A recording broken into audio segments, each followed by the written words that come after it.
সারাদিন রোজা রাখার পর ইফতারে এরকম ঠান্ডা ঠান্ডা এক গ্লাস ওয়াটারমেলন জুস বা তরমুজের শরবত থাকলে তো আর কথাই নেই। বানানো খুবই সহজ আর খেতে মাশাআল্লাহ অনেক বেশি মজার। তো আজকে আমি আপনাদের সাথে তরমুজের শরবত রেসিপি শেয়ার করব। চলেন দেখি। এর জন্য আমি এখানে তরমুজ কেটে নিয়েছি। আমি একটা মাঝারি সাইজের তরমুজের অর্ধেকটা কেটে নিয়েছি।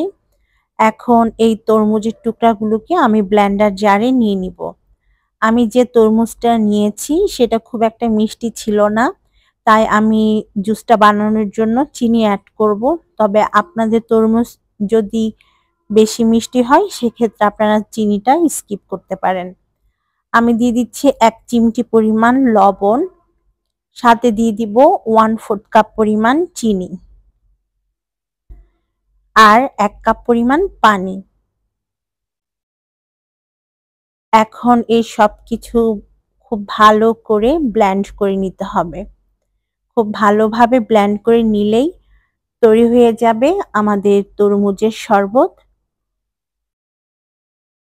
আমি খুব ভালো করে ব্লেন্ড করে নিয়েছি, ছেঁকে নিচ্ছি কারণ অনেক আস্ত অংশ থাকতে পারে, বিচি থাকতে পারে, তাই ছেঁকে নেওয়াটা খুব ইম্পর্টেন্ট। আপনারাও ছেঁকে নেওয়ার চেষ্টা করবেন, এতে পিওর তরমুজের জুসটাই পাওয়া যায়।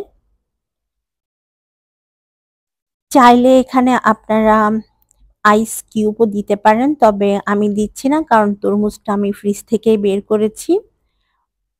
এখন শরবতটাকে ঢেলে নিচ্ছি গ্লাসের মধ্যে।